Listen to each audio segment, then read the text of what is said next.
Buenos días con todos, somos el grupo 4 y a continuación vamos a exponer acerca de las lesiones nerviosas periféricas.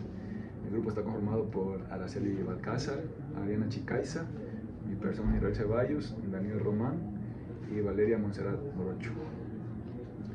A continuación les voy a explicar el tema. Consiste en las lesiones nerviosas periféricas.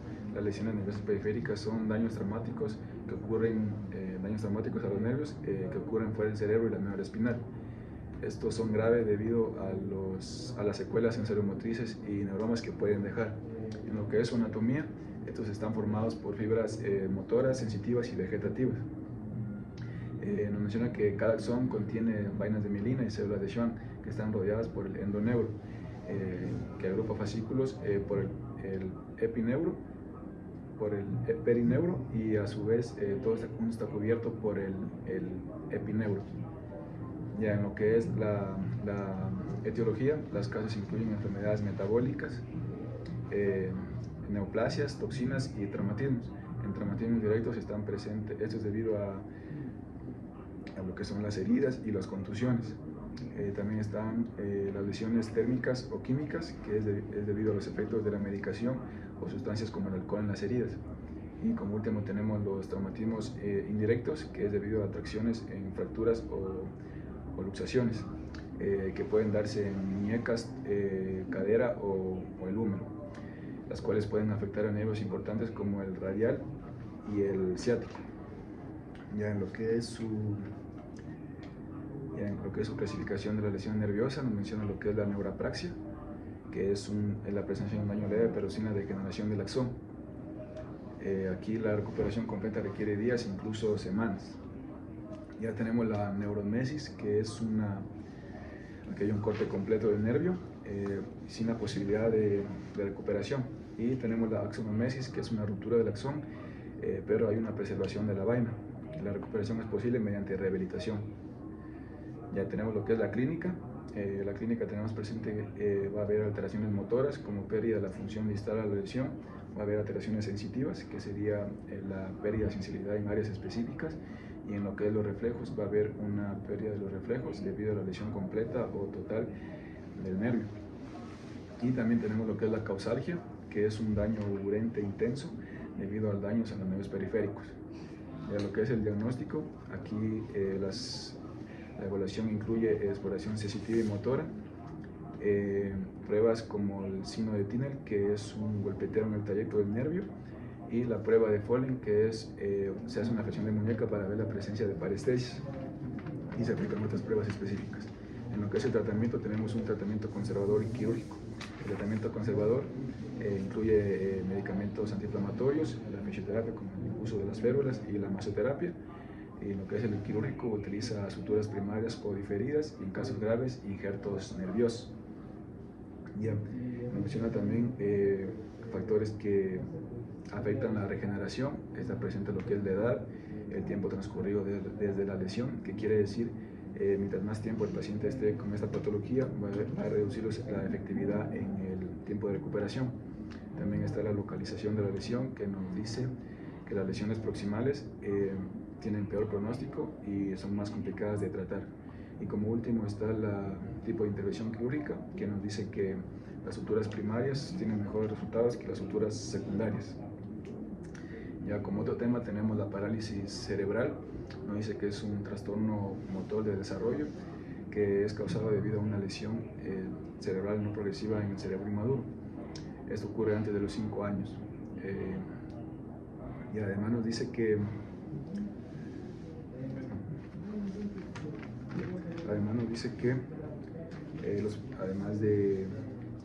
aunque la lesión es estática, las alteraciones motoras como el tono muscular y el movimiento pueden verse afectadas y cambiar con el tiempo. Ya en lo que es, pueden presentarse también déficits sensitivos, cognitivos y de comunicación. En lo que es su epidemiología, nos dice que la incidencia mundial de la parálisis cerebral es de 2 a 2.5 por cada 1000 recién nacidos vivos, siendo más frecuente en países más desarrollados.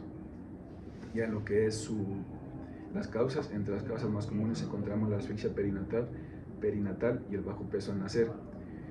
Un estudio de 1959-1966 reveló que el 0.5% de los niños que están expuestos a estos factores desarrollan la parálisis cerebral,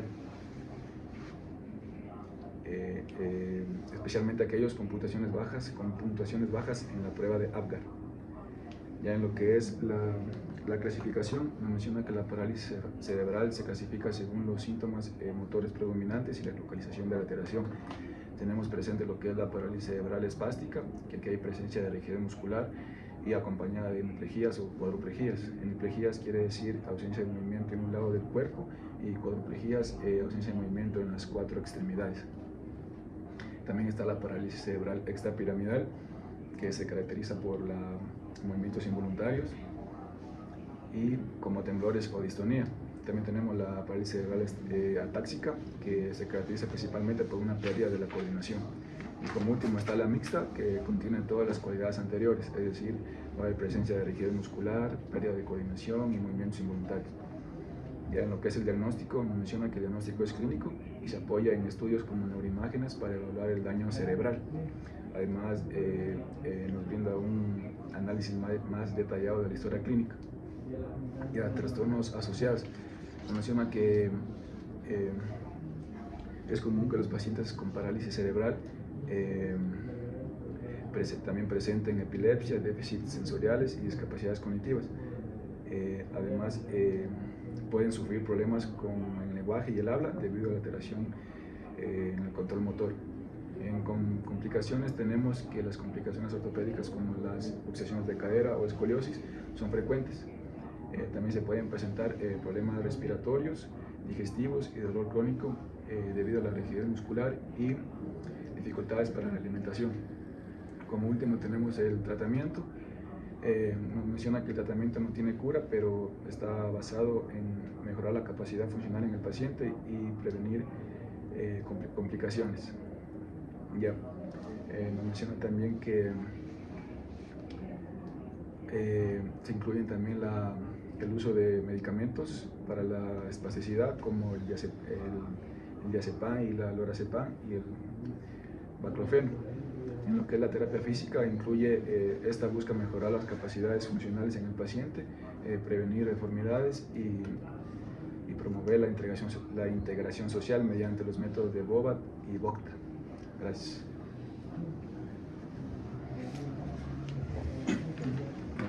Sí, por favor.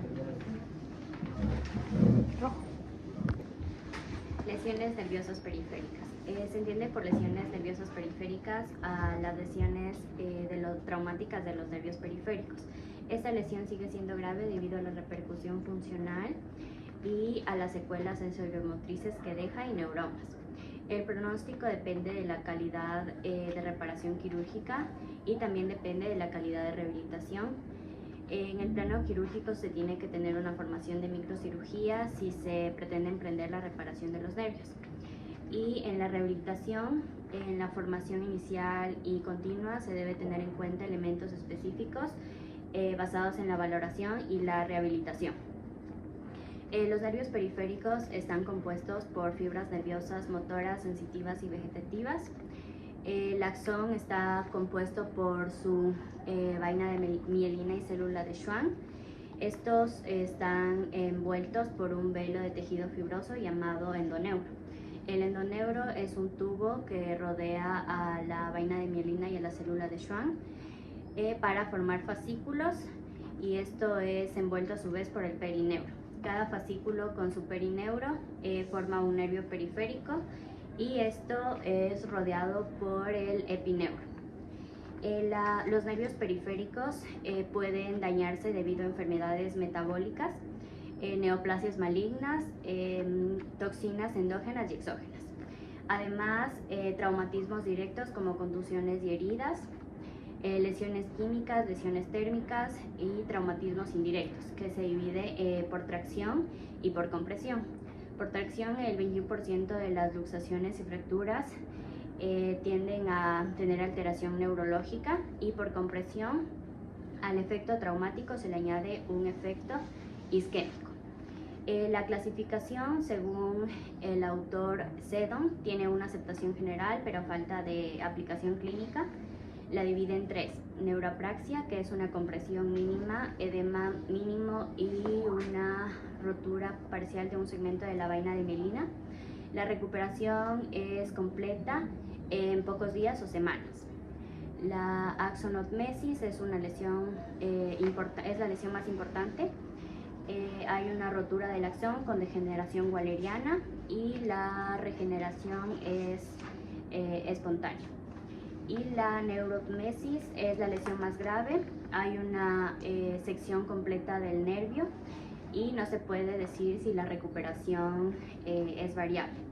La clasificación que propuso Sunderland es más útil y la divide en 5 grados. La lesión de primer grado, que concuerda con la neuropraxia. Hay una interrupción en la conducción del axón, pero no hay degeneración waleriana. La regeneración es completa en pocos días o semanas. La parte funcional motora se altera más que la sensitiva. En lo que es lo sensitivo, se degenera de manera decreciente el propioceptivo, el tacto, la temperatura y el dolor. En la lesión del segundo grado hay una interrupción de la conducción nerviosa, degeneración waleriana. La recuperación es variable. En lo que es la lesión del tercer grado hay una disrupción del axón. La regeneración y la recuperación funcional son variables. Lo neurológico puede afectarse de manera completa y es incluso mayor que en la lesión del segundo grado. En la lesión de cuarto grado hay una lesión en los fascículos y el endoneuro. Se preserva el epineuro y el perineuro. En esta, si no se la trata con cirugía, hay un mal pronóstico. Y la lesión de quinto grado es la que tiene una sección completa del tronco del nervio y se necesita sí o sí de cirugía. En estos 3 últimos grados concuerdan con la neurotmesis de la clasificación que propone Seddon. La clínica de los nervios, hay alteraciones motoras, sensitivas, alteración en los reflejos y causalgia, que es un síndrome producido por la lesión de un nervio periférico con características de dolor urente insoportable. El diagnóstico se debe tener un conocimiento claro de la trayectoria del nervio, el origen del nervio y los músculos que inervan. La exploración se realiza de distal a proximal. Se puede valorar la sensibilidad táctil simple a través del algodón, la dolorosa con un pinchazo de una aguja suave. También se puede aplicar el test de Weber, que es a 2 puntas. En este caso el paciente debe sentir la presión de 2 puntas de una aguja. También está el test de O'Ryan, que en este caso es el menos usado ya que es solo a presión. También se puede aplicar el signo de Tinel-Hoffman, la prueba de Fallen y la prueba de Fallen invertido. En lo que es el tratamiento, se puede hacer un tratamiento conservador en el que es a base de medicamento y fisioterapia. En lo que es la medicación se puede aplicar antiinflamatorios y en la fisioterapia se pueden hacer correcciones posturales en la que se evite retracciones capsulares, elongaciones tenomusculares y posturas viciosas. Además se puede aplicar el masaje para mantener el trofismo muscular. En lo que es el tratamiento quirúrgico se pueden aplicar distintas técnicas como sutura primaria, sutura diferida o secundaria y los injertos, que el más común es el injerto nervioso. Los factores que influyen en la regeneración son la edad. En este caso, las suturas son más eficaces en niños que en adultos y más complejas en ancianos. También se tiene que tener en cuenta la zona de la lesión. También la regeneración, en este caso las suturas primarias son más eficaces que las secundarias y los injertos. En lo que es la parálisis cerebral, es un trastorno del desarrollo motor que se da por una lesión o una anomalía no progresiva. En la lesión, aunque es estática, la alteración en el tono muscular el movimiento y la postura varían según el crecimiento y el desarrollo del niño. Se tiene que tener un manejo interdisciplinario en el que se busca mejorar la calidad de vida del paciente. En lo que es la epidemiología, su incidencia mundial es de 2 y 2,5 por cada 1000 nacidos vivos.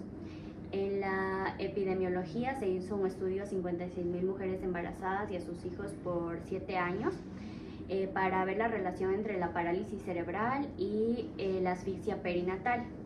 En el estudio se concluyó que el 0,5% de los niños desarrolló parálisis cerebral debido al bajo peso al nacer y por la asfixia perinatal. La patogenia de la lesión cerebral que da origen a una parálisis cerebral es que por alteración de las neuronas motoras, estas afectan al sistema piramidal, al cerebelo y a otras áreas, lo que da alteraciones en el movimiento, la postura, también movimientos involuntarios y espasticidad. En la clasificación se puede clasificar según la sintomatología y la topografía. Se divide en parálisis espástica y esta se subdivide en hemipléjica, cuadruplegia, hemiplegia doble espástica. También está la parálisis extrapiramidal, atáxica, hipotónica y mixta.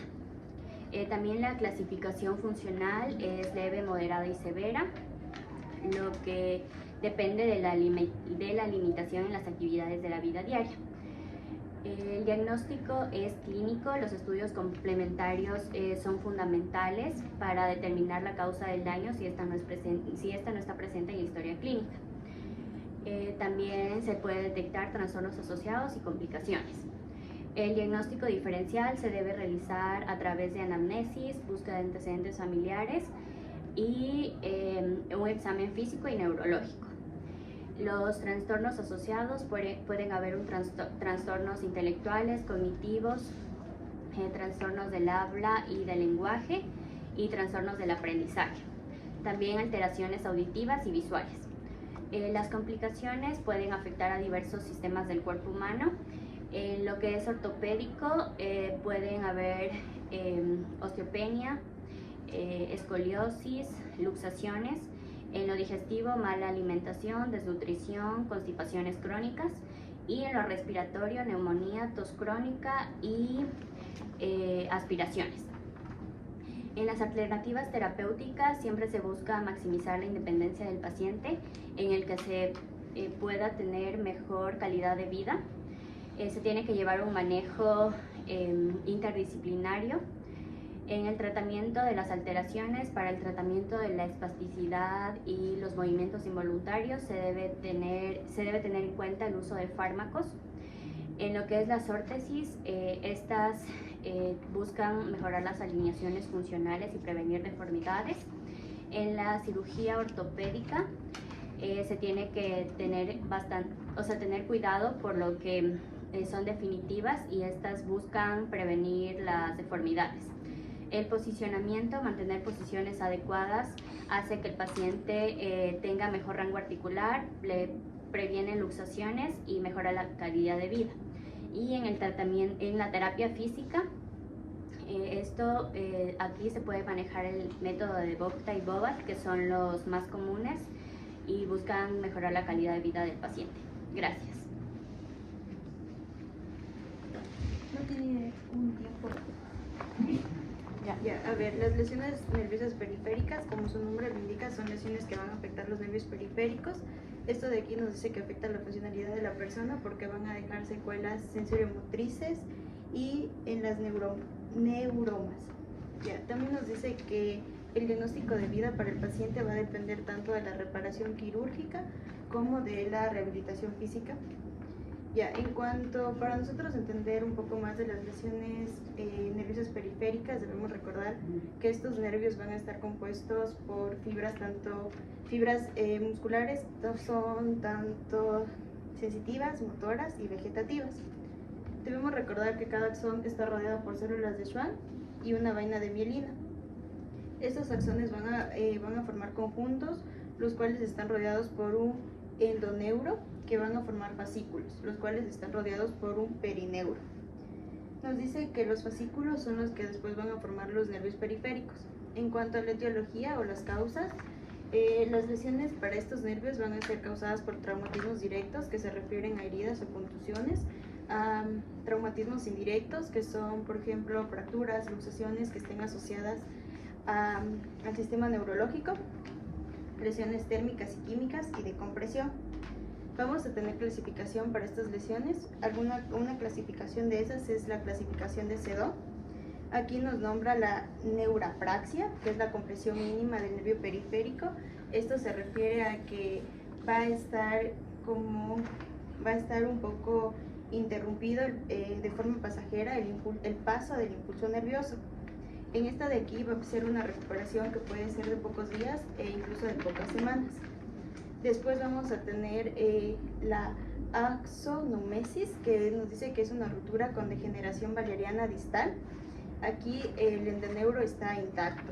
Después tenemos la neuromesis, que es una sección completa del nervio. Aquí ya se va a comprometer tanto el endoneuro como el epineuro. Y aquí la recuperación ya va a ser de incluso años. Después, en cuanto a las manifestaciones clínicas, vamos a tener que va a haber alteraciones motoras, que es la pérdida de la función distal a nivel de la lesión. Va a haber alteraciones sensitivas, que va a ser la pérdida de la sensibilidad en las zonas a las que el nervio va a irradiar.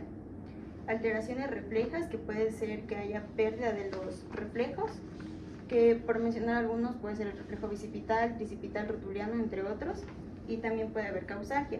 Esto se refiere que es un dolor urente intenso tras sufrir la lesión nerviosa. En cuanto al diagnóstico, se van a emplear algunos test. Uno de ellos es el test de sensibilidad, el cual vamos a usar, por ejemplo, algodón, algo para realizar pinchazos, y que pueda haber una discriminación táctil por parte del paciente, el signo de Tiner y entre otras más. En cuanto al tratamiento, nos dice que puede ser un tratamiento fisioterapéutico. Este de aquí va a estar dirigido a la corrección de posturas, al uso de férulas, masoterapia y movilización pasiva asistida, y con el uso de medicación que puede ser antiinflamatorios. En cuanto a lo quirúrgico, van a ser suturas primarias. Estas suturas están dirigidas a ser realizadas directamente sobre el nervio. Suturas diferidas, que es cuando no es posible suturar directamente al nervio y nos va a permitir una reparación inmediata. Y el uso de injertos, que es para reparar pérdidas significativas del tejido nervioso. Algunas cosas que nosotros tenemos que considerar al momento de diagnosticar es, por ejemplo, la edad, hace cuánto sucedió la lesión, dónde está localizada y qué técnica quirúrgica se ha empleado.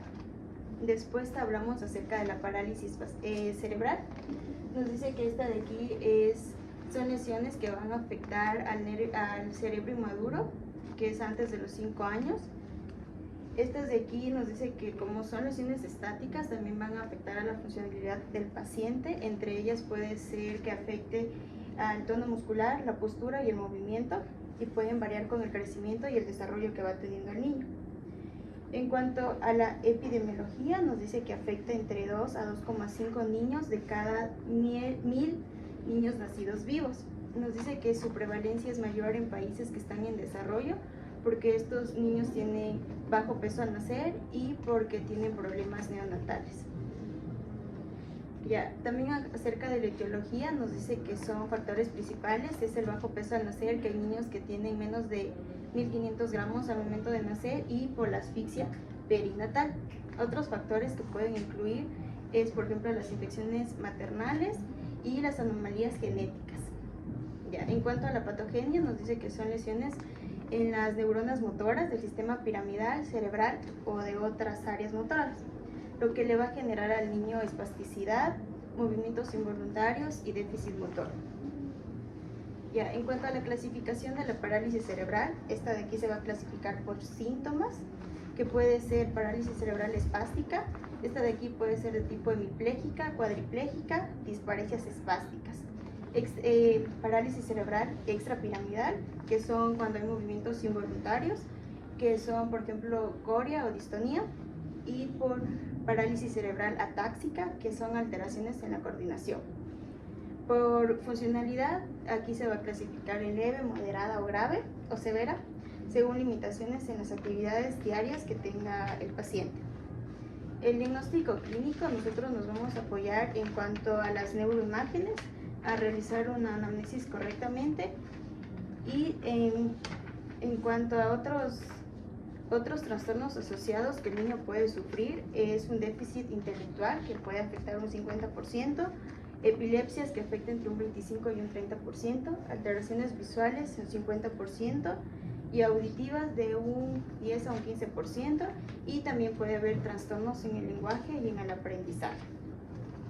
En cuanto a las complicaciones que los niños pueden presentar, pueden ser complicaciones ortopédicas, estas se refieren a las contracturas, a las luxaciones o las escoliosis, digestivas como reflujo gastroesofágico y de la desnutrición, y respiratorias tales como la tos crónica e infecciones frecuentes. El tratamiento para la parálisis cerebral va a estar enfocado a maximizar la independencia del paciente mediante un enfoque que va a ser con varias áreas, entonces va a ser un enfoque interdisciplinario, no es curativo, pero se intenta mejorar la funcionalidad y la calidad de vida. Entre lo que se va a abordar en este tratamiento son las alteraciones motoras, los trastornos asociados y las complicaciones. En cuanto a las alteraciones motoras, va a ser el uso de fármacos, fisioterapia, técnicas de relajación, estimulación y órtesis. Esto de aquí nos va a permitir mejorar el tono muscular y la prevención de deformidades. En cuanto a trastornos asociados, nos referimos al manejo de las epilepsias, déficits sensoriales y cognitivos, los cuales van a ser con medicación y con estimulación cognitiva. Y en cuanto a las complicaciones, vamos a tener un abordaje tanto de contracturas, deformidades y desnutrición, con ayuda de fármacos, procedimientos y cirugía ortopédica.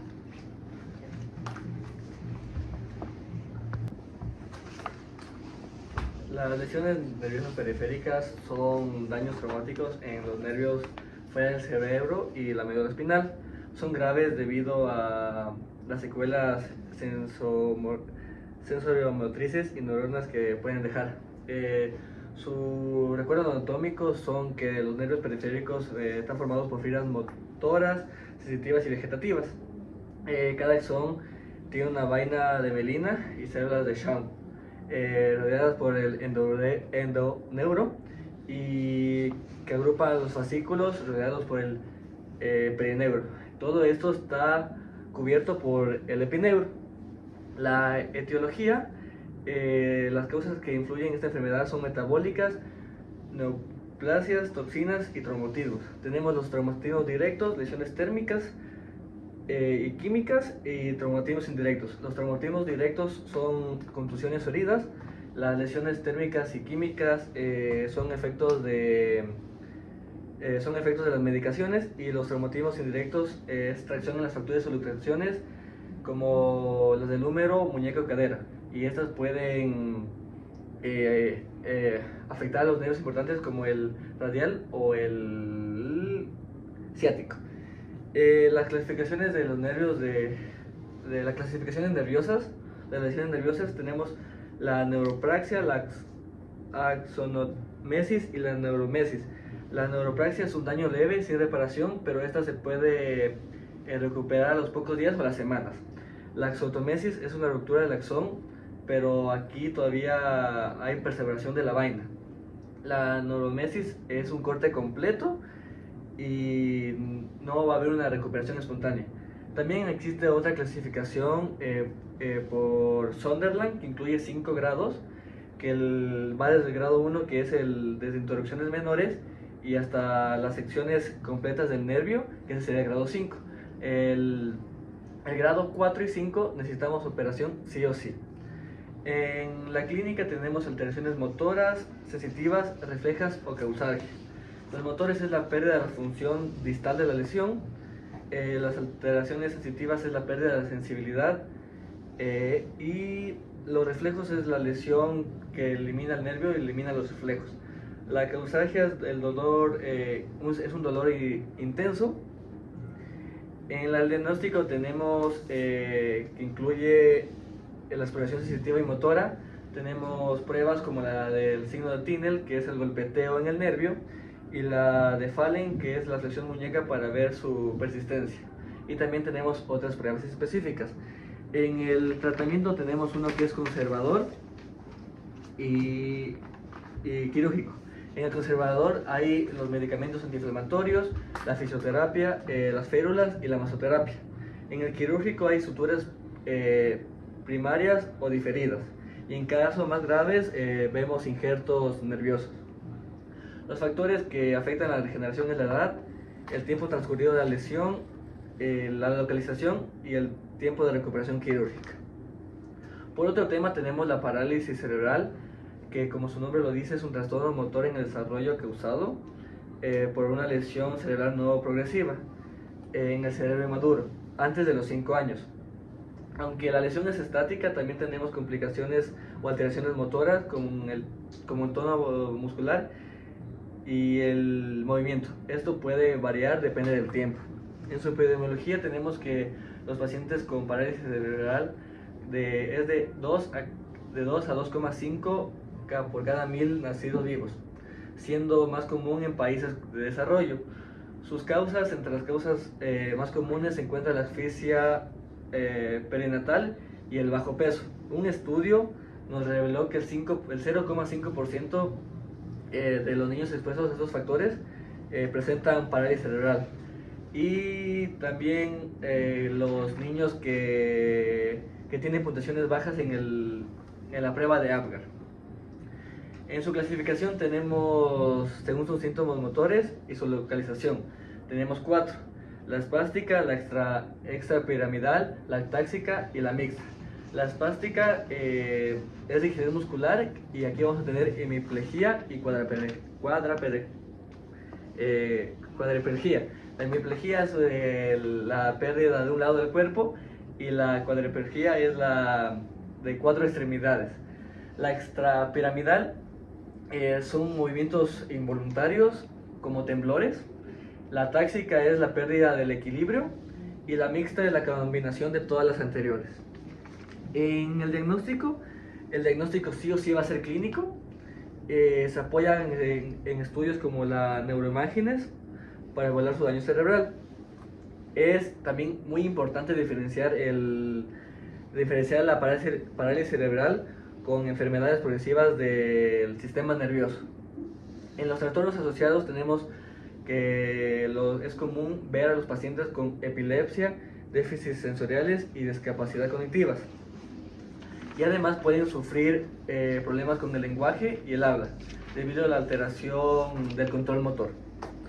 En las complicaciones podemos ver, tenemos complicaciones ortopédicas como la luxación de cadera, la escoliosis, son demasiado frecuentes en esta enfermedad. También va a tener problemas respiratorios, digestivos y dolor crónico debido a la rigidez muscular.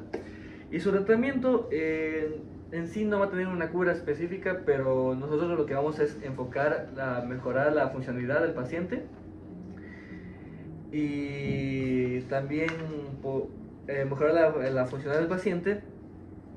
Y aquí vamos a incluir medicamentos para la espasticidad.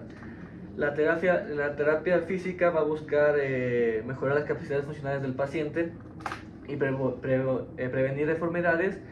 Y aquí podemos integrar los métodos como el que es el Boita y el BOAT. Gracias. La lesión en los nervios periféricos, como ya su nombre lo dice, es una lesión en los nervios que están, digamos, que rodean el cuerpo. Además, claro, estos son graves porque tienen repercusión funcional, y estos producen secuelas ya sea sensoromotrices y en las neuronas. Además, como sabemos, digamos, el recuerdo anatómico es que hay, por así decirlo, 3 capas: el endoneuro, perineuro y el epineuro. También las lesiones nerviosas se clasifican en 3, que sería la neuroapraxia, que es compresión leve o compresión menor del nervio periférico y esta es pasajera. ¿Ya? La axonotmesis es donde ya existe una rotura del axón y hay una degeneración distal. Y la última, y esta es la más grave, que es la neurotmesis, que ya es cuando se produce una lesión con la sección anatómica completa. Luego tenemos también una clasificación de Sunderland que la aplicó en el 1951, donde hace referencia a 5 grados de las lesiones nerviosas. La primera, que sería que hay una interrupción fisiológica de la conducción del axón. La segunda es la interrupción del axón con una leve degeneración. También la tercera, que es la disrupción axónica, y en esta se conserva el perineuro. La cuarta, que ya existe lesión en los fascículos y el endoneuro se preserva, y esto sí o sí es con cirugía, al igual que la quinta, que ya es donde existe la sección completa del tronco nervioso. También tenemos en el ámbito de la clínica que van a haber alteraciones motoras, sensitivas, también alteración en los reflejos y causalgia. Como su nombre dice, en la motora es que no va a haber nada de actividad, en las sensitivas que el paciente no va a tener sensibilidad, en los reflejos que todos los reflejos corporales no se van a presentar de la manera correcta o de por sí no se van a presentar, y la causalgia, que también es conocida como el dolor regional complejo, que se caracteriza por ser un dolor urente, es decir, que quema, y por la excesiva sensibilidad que siente la persona. También el diagnóstico se basa en conocer todo el trayecto del nervio y qué musculatura interviene en la inervación. ¿Ya? Igual podemos emplear el test de Weber, el test de Tinel-Hoffman, también el test de O'Brien, y la sensibilidad táctil simple, que puede ser efectuada con un algodón, y la dolorosa, que puede ser con un leve pinchazo. También hay 2 tratamientos, el conservador y el quirúrgico. El conservador siempre se va a utilizar la medicación y la fisioterapia. En fisioterapia vamos a utilizar todo tipo de movilizaciones, pero pasivas. En el quirúrgico se van a dar 3, sutura primaria, sutura diferida o los injertos. La sutura primaria va a ser solamente en el epineuro. La diferida, como su nombre lo dice, va a dividir para que no exista tanta tensión, y en el injerto ya es un injerto nervioso. También intervienen factores en la regeneración de esto, que principalmente es la edad, porque la misma sutura que se le va a hacer a un niño no va a tener la misma recuperación que un adulto o en un anciano. También la antigüedad de la lesión, la zona lesionada y el pronóstico que se dé de esta lesión luego ya de la sutura, de la reparación. En cambio, en la parálisis cerebral, como se conoce, es una anomalía no progresiva del cerebro, que cabe resaltar que es estática, pero a la final va a influir en el tono muscular, en la postura del paciente, incluso déficit cognitivos y sensoriales. También hablaba sobre la epidemiología de esta, que se presentaba de 2 a 2.5 niños por cada 1000 nacidos vivos. Además, este se presenta mayormente en países en desarrollo y en países que están en vías de desarrollo también. La etiología, eso sí fue interesante porque hubo un estudio en el que demostró que solamente el 0,5% de los pacientes, estudiados, presentó el parálisis cerebral. También la patogenia, que esta es que afecta a las neuronas motoras en el sistema piramidal, el cerebelo y la distonía. También en diagnóstico tenemos 4, que son espástica, parálisis cerebral espástica, extrapiramidal, mixta y la atáxica e incluso la hipotónica. En la espástica se van a presentar la hemiplejía, cuadriparesia, cuadriplejía, tetraparesia. En la extrapiramidal se van a presentar los movimientos que son anormales. En la táxica va a verse alterada la coordinación. En la hipotónica, su nombre lo dice, va a haber menor tono muscular en el paciente. Y la mixta, que combina alteraciones piramidales y extrapiramidales. Además tenemos el enfoque funcional, que puede ser leve, severo y moderado. Leve, severo y moderado. ¿Sí? También el diagnóstico clínico se puede realizar mediante sí o sí la historia clínica, por neuroimágenes. Incluso para hacer el diagnóstico diferencial necesitamos la anamnesis y preguntar antecedentes familiares. También esto está asociado con trastornos que pueden ser trastornos cognitivos, como también la epilepsia, trastornos del lenguaje, problemas auditivos e incluso del aprendizaje. También tenemos que, así como toda patología va a tener las complicaciones. Va a tener complicaciones ortopédicas, digestivas, respiratorias y entre otras.